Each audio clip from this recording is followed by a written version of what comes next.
Hello friends, welcome to electrical infinity YouTube channel.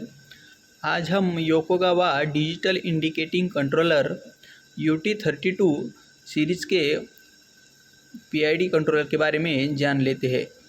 आज की video में हम इस UT32 सीरीज़ के इनपुट पैरामीटर के लिस्ट में देखने वाले हैं। तो ये आप देख सकते हैं, इनपुट पैरामीटर लिस्ट में कौन कौन से पैरामीटर की आवश्यकता होती है ये हम देख लेते हैं। आई एन यानी कि प्रोसेस वैल्यू इनपुट। आप जो भी इनपुट इस कंट्रोलर को देने वाले हैं, ये इसकी लिस्ट है। इसमें आप थर्मोकपल कौन से भी टाइप का हो, RTD, वोल्टेज, मिलीएम्प, ये सारे ऑप्शन आपको दिख रहे होंगे। आज की वीडियो में हम जे टाइप थर्मोकपल PT100 RTD यानी कि PT1 एंड 4 to 20 मिलीएम्प का यूज़ करने वाले हैं। इनपुट के बाद आएगा यूनिट। अब जो भी इनपुट सिलेक्ट करेंगे उसका यूनिट आपको यहाँ मेंशन करना होगा यूनिट के पैरामीटर में। उसके बाद आएगा RH एंड RL। RH यानी कि जो भी प्रोसेस वैल्यू हमने इनपुट सिलेक्ट किया है उसकी मैक्सिमम वैल्यू, एंड RL यानी कि उसकी मिनिमम वैल्यू यहाँ आपको मेंशन करना होगा। उसके बाद HDP यानी कि डेसिमल पॉइंट की पोजीशन, इसे हम यूजुअली 2.2 डेसिमल पोजीशन पे ही सिलेक्ट करेंगे।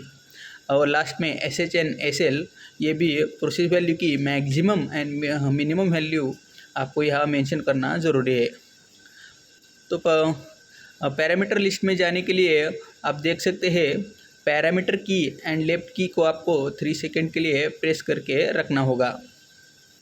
तो हम देख लेते हैं, ये आपको बटन दिख रहे हैं, ये लेफ्ट की और ये पैरामीटर की को मैंने 3 सेकंड होल्ड करके रखा, तो ये पैरामीटर लिस्ट में आ गया। तो हमें प्रोसेस वैल्यू इनपुट में जाना है, तो इसलिए राइट क्लिक करेंगे तो आपको PI यानी कि प्रोसेस वैल्यू इनपुट दिख जाएगा। इसमें क्लिक करने के बाद इनपुट टाइप जो हमने देख लिया था, इसे आप सिलेक्ट कर सकते हैं। अब जो भी आपका इनपुट है, आप यहाँ आपको सिलेक्ट करना है।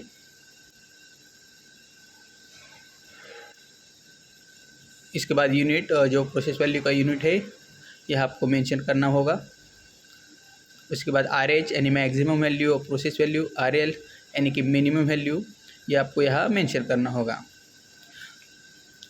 तो सबसे पहले हम जे टाइप थर्मोकपल के इनपुट सेटिंग के बारे में देख लेते हैं। जैसे कि हमने देखा था, आप देख सकते हैं जे टाइप यानी थर्मोकपल -200 to 12,000 डिग्री में इस्तेमाल होता है। तो आज हम जे टाइप का इनपुट दे के टेम्परेचर देख लेते हैं।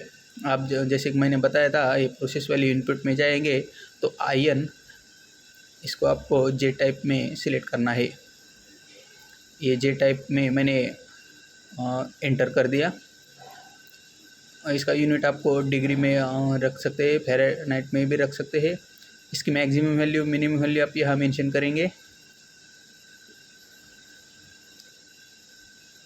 तो अब इस जे टाइप थर्मोकपल के कनेक्शन के बारे में देख लेते हैं। ये आप देख सकते हैं कनेक्शन डायग्राम। थर्मोकपल इनपुट के लिए 202 एंड 203 टर्मिनल का यूज़ करना है। 202 में पॉजिटिव आएगा और 203 में नेगेटिव। ये UT32 की कनेक्शन देख सकते हैं, 202 और 203। आप देख सकते हैं मैंने 202 पे पॉजिटिव एंड 203 पे नेगेटिव का कनेक्शन किया है। इसके बाद आप देख सकते हैं टेम्परेचर की वैल्यू आपको यहाँ शो हो जाएगी। ये थर्मोकपल मैंने जे टाइप का यूज़ किया था। आप कौन सा भी यहाँ पे थर्मोकपल यूज़ करेंगे तो आपको 202 एंड 203 पे इसका कनेक्शन आएगा। इसके बाद हम RTD का इनपुट देख लेते हैं। RTD के लिए आपको PT1 आप देख सकते हैं, -200 to 850 पे हम सिलेक्ट करेंगे। सबसे पहले हम RTD का इनपुट यहाँ सिलेक्ट करेंगे, लेफ्ट हैंड पैरामीटर की प्रेस करेंगे 3 सेकंड के लिए। उसके बाद PI में जाएंगे, प्रोसेस वैल्यू इनपुट। यह हमने जे किया था, तो यह हम अभी RTD PT100 यानी कि PT1 जो हमने इनपुट पैरामीटर में देखा था, ये PT1 को हमने यहाँ सिलेक्ट किया, एंटर किया। उसके बाद इसका यूनिट भी डिग्री सेल्सियस आएगा। इसके RH एंड RL भी आप मेंशन कर सकते हैं। अभी हमने PT100 इनपुट दिया तो आपको टेम्परेचर शो नहीं होगा, क्योंकि हमने अभी RTD का थर्मोकपल का कनेक्शन किया है। तो अब हम RTD का कनेक्शन देख लेते हैं। RTD के लिए आप देख सकते हैं 201, 202 एंड 203 पे आपका RTD का कनेक्शन आएगा। 201 पे आपका कॉमन पॉइंट आएगा, आप देख सकते हैं यहाँ पे 201, 202 एंड 203 पे। तो मैं इसको 201 पे कॉमन पॉइंट और 202 एंड 203 पे 3 वायर RTD का कनेक्शन किया है। ये RTD मैंने यूज़ किया है। अब हम इसकी टेम्परेचर वैल्यू भी शो होती है, ये देख लेते हैं। ये आप देख सकते हैं, ये RTD का टेम्परेचर वैल्यू आपको यहाँ शो हो रही है। ये 3 वायर का RTD हमने इस्तेमाल किया है इसका, इसलिए कनेक्शन आपने देख लिया 201, 2 और 3 पे। आप इसकी जगह कौन से भी RTD का यूज़ कर सकते हैं। अब लास्ट में हम मिलीएम्प के इनपुट में देख लेते हैं। 4 to 20 मिलीएम्प हम इनपुट सिलेक्ट करेंगे। फिर हम लेफ़्ट की एंड पैरामीटर की प्रेस करेंगे। इनपुट पैरामीटर जाने के बाद PI पे एंटर करके अभी ये PT1 था तो हम इसे 4 to 20 मिलीएम्प पे सिलेक्ट करेंगे। ये आप देख सकते हैं 4 to 20 पे सिलेक्ट किया, इसको हम एंटर करेंगे। अब इसका यूनिट आपको डिग्री में मेंशन नहीं होगा, यहाँ आपको डैश सिलेक्ट किया तो भी चलेगा। एब्स की RH मैक्सिमम वैल्यू आपको 20 देख सकते हैं और RL मिनिमम वैल्यू 4 पे, और इसका SH ये भी आपको मैक्सिमम वैल्यू हमने 20 दिया है, तो इसे आप 20 ही सिलेक्ट करेंगे। मैं इसको 20 पे सिलेक्ट कर देता हूँ।